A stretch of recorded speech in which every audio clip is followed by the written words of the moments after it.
야요이 시대 이후에 이제 고분 시대 들어서면서 이키섬에서 이제 가장 먼저 발견되는 유물 그 고분 중에 하나가 이제 5세기에 들어서서 오츠카야마 고분이잖아요.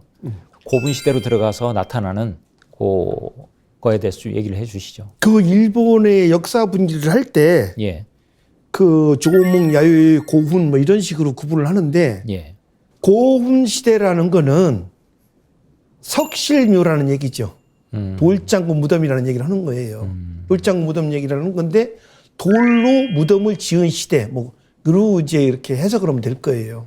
그런데 실제 그 돌로 무덤을 짓는 시대는 그 어떤 방법은 진짜 한국계 무덤입니다. 그런 아니면은 적어도 기술자가 갔든지 예, 그 돌로 그 저기 무덤을 지으면은 어떤 특징이 있냐면은 첫째 무너지질 않아요. 예, 무너지질 않는다고. 그런데 돌로 이렇게 이제 켜켜 있는 것도 돌판으로 하고 있는데 그렇게 하고 보존이 되고 또 하나는 돌을 어떤 거 하느냐에 따라서 부대에도 취급이 가능한 거예요. 예, 흙먼지 무덤으로 하면 못 들어다녀요, 이거. 그러니까 어떤 그런 양식들의 무덤이 그들이 얘기하는 북방계들은 늘 존재하거든요. 만약에 그들이 늘 얘기하는 식으로다가 중국계 무덤들이 차이나계 무덤들이었다면 돌 무덤이 아니라 벽돌 무덤을 썼겠죠. 예, 벽돌 무덤에 돌 무덤을 쓰는 거잖아요. 돌 무덤을 쓰고 그것도 묘실이 있어. 예, 우리 고조선 시대부터 우리 묘실이 있거든요. 그 묘실 문화가 그 돌로 지은 묘실 문화가 AD 뭐 2세기, 3세기, 4세기 막 나오는 거예요. 그게 이제 일본에서는 여러 가지 각도에서 연구를 하는데 이키섬에는 무지하게 많이 나와. 와, 그 조그만한 작은 섬에서. 네. 그런 형태들이 계속 유지가 되고 그 좁은 구역에서 비례적으로 볼 때 굉장히 많이 나오는 거죠. 근데 그거 이제 벽화 같은 경우는 많지 않고 거의 없고. 이키섬이 나가사키 현에 소속돼 있는데 나가사키 현에서 발견되는 것의 60%가 이키섬에서 발견된다는 그런 비율적인 것도 얘기가 나오네요. 그리고 이제 6세기 말 7세기 초 되면 이제 흔히 말하는 일반적으로 일본식 무덤이라고 알려져 있는 전방 후원본의 형태가 이키섬에서 많이 발굴이 되고 있잖아요. 그 부분에 대해서 이제 교수님께서는 새롭게 이제 그 흐름에 대해서 좀 얘기를 하시는데 거기에서 발견되는 전방 후원본에 대해서 얘기를 좀 해주시죠. 뭐 일본에서 제일 많이 발견되는 건 나가사키나 그런 쪽에서 이제 그 많이 발견되는 건데 예. 전방 후원분이라는 것이. 근데 이제 우리나라는 일본 문화를 얘기할 때 사실 전방 후원분 얘기만 나오면은 그때부터 일본의 독자적인 문화다 이런 얘기를 많이 하죠. 예. 그런 얘기 많이 하잖아요. 그런데 사실 그 이키섬을 굉장히 오랫동안 다니고 또 관심을 가지고 있었던 것 중에 하나가 소로코 고분이라는 것 때문에 그랬어요. 예. 그 전방 후원분인데 그게 이제 전체 나가사키현에서 가장 큰 전방 후원분입니다. 저쪽에 지금 보이는 게 문이고 저 뒤로 쭉 이제 가려져 있는데 예. 그 전방 후원분이라는 것이 이제 왜 저렇게 됐는지 전방 후원분이 됐는지는 그 뭐 여러 가지 설이 있어요. 설이 있는데 예. 저는 그게 천문과 관련이 있다라고 개인적으로 생각을 해요. 참고로 이제 우리가 전방 후원분은 일본에 굉장히 큰 전방 후원들이 많잖아요.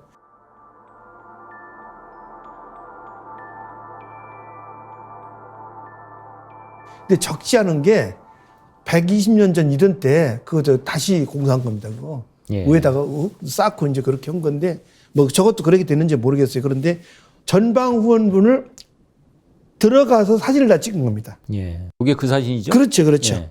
예. 이게 이제 오른쪽이 천정 사진이고 예. 왼쪽이 벽면 사진인데 저거는 일본 보고서에서 저 사진 못 봤어요. 근데 우리한테 준 거예요.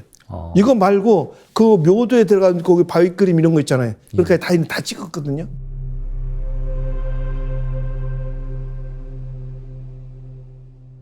그런데 내가 저 그림에서 보니까 저게 중국 집안에 있는 그 우리나라 그 고구려 고분 있잖아요. 예. 고분이랑 비슷한 생각도 들고. 그렇게 하고 이거 보면은 오른쪽 이렇게 보면은 우리가 거기다가 잘 돌만 다듬어서 불상 새겨 놓고 하면은 석굴암도 같기도 하고. 굉장히 좋은 거죠. 네? 그리고 어떻게 저 무덤이 전방 후원분의 묘실이 짜졌나 알 수 있는 그게 된 거죠. 예. 정말 좋았습니다. 예. 근데 여기서 이제 문제가 뭐냐면은 이 전방 후원분의 연대라는 거죠. 예. 연대. 이거 뭐 6세기, 7세기 막 이런 식으로 얘기를 하고 그래. 과연 이게 맞는 건지 예. 선생도 들고 또 하나는 우리나라 그 호남 지역에 전방 후원부들이 있잖아요. 그렇죠. 이 전방 후원분들 가지고 어떻게 연결할 건지. 일본의 그 어떤 시대 구분을 할 때 예. 조몽, 야요이 고분 시대라고 얘기를 했었잖아요. 예. 고분 시대라는 것이 AD 3세기, 4세기 시작을 하는 거잖아요. 그렇죠? 그때 석실묘가 시작되는 거예요. 예. 무덤의 연대에서는 돌무덤, 벽화무덤, 전방무덤 이렇게 넘어간단 말이죠. 고 4세기, 5세기 경에 일본은 석실묘가 유행이던 시기입니다. 그 시기가. 예. 그거 끝나고 6세기, 5세기, 6세기, 7세기에 전방 후원분이 나오는데 굉장히 많은 사람들이 일본 전방 후원분이 한국에 넘어왔다고 얘기를 하잖아요. 예. 호남 지역에 있는 전방 후원분의 연대가 3, 4세기가 되잖아요. 예. 3, 4세기를 편년을 하면은 앞에서 얘기한 것처럼 일본의 고분 시대 있잖아요.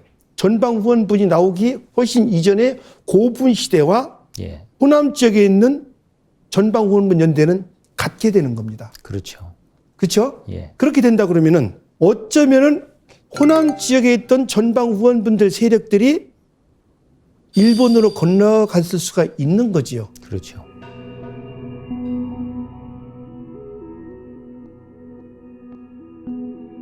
그렇게 되면은 지금까지 전방 후원분을 토대로 일본이 우리한테 와서 뭐 했다 어쩌다 하는 얘기 있잖아요. 임나일본 세웠다 어쩌다 하는 거. 예. 그게 다 이제 문제가 되는 거죠. 그렇죠. 그게 문제가 되는 거죠. 어떤 고분의 양식 변화를 통해서 그렇죠. 오히려 우리가 그 고대사를 네. 좀 바로 세울 수 있는 네. 뭐 그런 계기가 될 수도 있다는 말씀을 하시는 그렇죠. 걸로. 그래서 저는 이제 이 문제를 과연 문헌적으로 이거 어떻게 해석을 해야 되나 해가지고 요번에 이제 책을 내면서 호남 지역이랑 충청도 지역이 변환 같고 예. 변환의 후예가 임나가 되지 않았나 이렇게 생각을 하는 거죠. 한반도 특히 이제 변환이 변해서 가야가 된 것으로 일반적으로 많이 알고 있는데 예. 그것이 아니라 변환의 주민들이 오히려 세국과 임나였을 가능성이 있다. 예, 이제 그렇게 되는 과정에서 본다 그러면은 어쩌면은 고대 한일 관계에서 예. 그 우리가 어쩔 수 없이 숙명처럼 받아들인 전방 후원분에 대한 해석이 달라질 수가 있는 거죠. 기원 문제가. 예. 전 그렇게 생각을 해요. 그러면 지금 이끼섬에서 발견되고 있는 그 전방 후원분 예. 6세기, 7세기 초 요때 발견되는 요 전방 후원분들을 제대로 연구한다면 예. 오히려 우리가 지금 한반도 남부 쪽에서 발견되는 특히 호남 지역에서 발굴되는 전방 후원분의 형태들이 어떻게 이끼섬을 거쳐서 일본 열도로 들어갔는지를 밝힐 수 있는 계기도 되겠네요. 네, 그렇죠. 그런데 예. 단지 여기는 내가 이제 전제를 하나 둬야 되는 것이 예. 진짜 한국이랑 일본 큐슈 이쪽 있잖아요. 전방 후원분에 대한 본질적인 연구를 다시 한번 해봤으면 좋겠어요.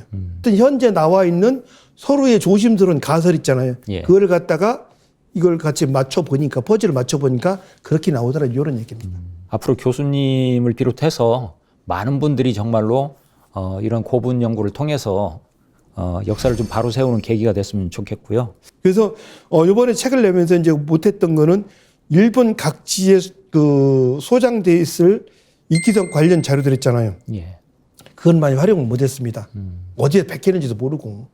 그래서 앞으로 이제 관심 있는 분들이라 그러면은 여기저기서 있는 자료들 있잖아요. 찾아가지고 제 연구를 보완할 수 있으면 보완해 줬으면 좋겠고. 예. 그렇게 하고 가능하다 그러면은 좀 더 그 이끼섬 연구를 해가지고 동아시아사에서 이끼섬의 역할, 뭐 이끼섬의 그 역사적 위상 이런 거를 좀 연구를 해줬으면은 그런 바람입니다. 예. 예.